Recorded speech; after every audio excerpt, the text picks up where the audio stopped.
bien, cette petite musique-là.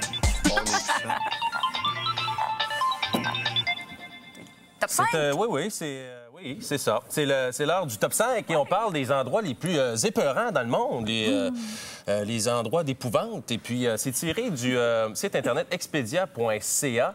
Et donc, est-ce qu'il y a des endroits qui vous font peur, vous? Ben moi, j'étais comme ça, je me suis tournée vers la droite et j'ai eu peur. Ben non, c'est pas vrai. Non, j'ai pas vraiment d'endroit. J'ai eu le même réflexe, mais... Moi aussi, il n'y a personne. Bon. Non, je sais pas, dans le sous-sol, la maison, le grenier, est-ce qu'il y a des endroits où Non. tu dis, moi, j'ai... J'ai pas peur des endroits, mais il y a des choses qui me... Tu sais, comme les films, L'Exorciste, là, tout ce qui a rapport aux esprits, aux démons, ces affaires-là, j'aime pas ça. Mais sinon, pour le reste, là, je suis pas tellement peureuse. J'irais pas dans le Bronx, à New York, dans une ruelle, là, tu sais. Ah, je pensais que c'était plutôt moi. Ça, c'est plutôt dangereux. On y va avec le numéro 5. La ville de Savannah, c'est en Georgie, qui est considérée comme une des villes qui fait le plus peur, les plus hantées des États-Unis. Juste à voir cette maison-là, je pense que ça, c'est un bed and breakfast. C'est barricadé? C'est pas cher, hein? Je pense qu'on s'en sort pour 50 US. Ou on y reste, même. Elle est réputée pour accueillir de nombreux fantômes et esprits. La ville a été bâtie sur des cimetières. C'est pour ça qu'il y a des espèces d'entités qui sont toujours là constamment pour te hanter dans la ville. Alors, bienvenue aux touristes. On y va avec le numéro 4. Alors, numéro 4, bien entendu, il s'agit de la Tour de Londres en Angleterre. Déjà, l'Angleterre, il pleut tout le temps. Oui. Déjà, c'est un petit peu... C'est une ambiance un peu lugubre, macabre, mais ça, je regarde ça, là, puis ça n'a pas l'air de me faire peur. Au contraire, j'irais visiter ça. Bien, c'est parce qu'il y a eu tellement d'exécutions là-dedans que les esprits y sont restés, Marie-André. Et le soir, ça peut être plus apeurant.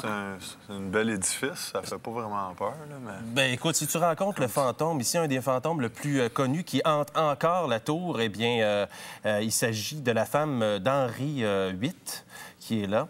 Anne Boleyn. Ah, ben oui, Anne Boleyn, j'ai vu ça dans les Tudors, la série des Tudors. Ça, j'aimerais pas ça. Tu sais, des manifestations comme ça, là, où il y a des portes qui se ferment, où tu entends des pas, là, puis finalement, il n'y a rien. Ça, j'aimerais pas ça. Bon, maintenant, numéro 3. Numéro 3. Le château d'Édimbourg, en Écosse. C'est de toute beauté, hein? C'est beau. Considéré comme l'un des endroits les plus hantés du monde, selon certaines sources, les visiteurs du château y auraient même vu des fantômes, dont un joueur de cornemuse. Moi, ça me ferait rire.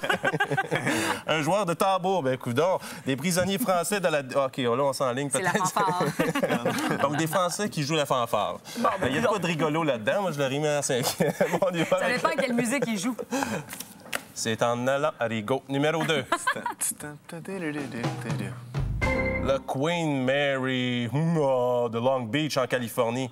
Il a rendu de grands services comme navire de transport durant la Deuxième Guerre mondiale et aujourd'hui, on le croit toujours hanté. Durant les années 60 de navigation, 49 personnes y ont perdu la vie et de nombreux esprits le hantent toujours les couloirs.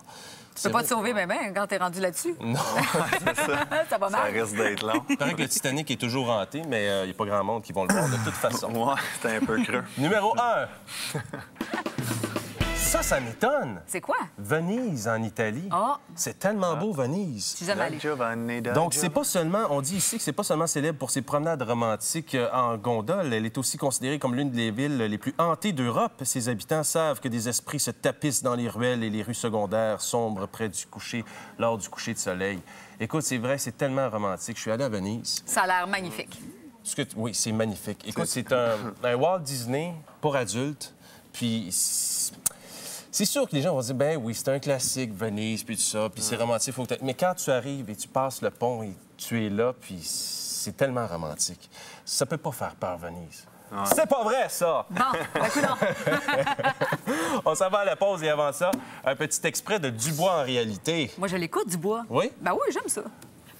Moi aussi, je l'admets. Bon. Les gens qui étaient là, à qui je posais la question, mais d'où venez-vous? Puis ils m'ont nommé des lieux qui étaient à 2 heures de route. Mon Dieu, mais vous avez l'air tellement sage. Vous avez l'air tellement sage. Mais venez, approchez-vous, venez. Venez. Là, vous rendez-vous compte que vous allez vous retrouver dans une émission de télévision?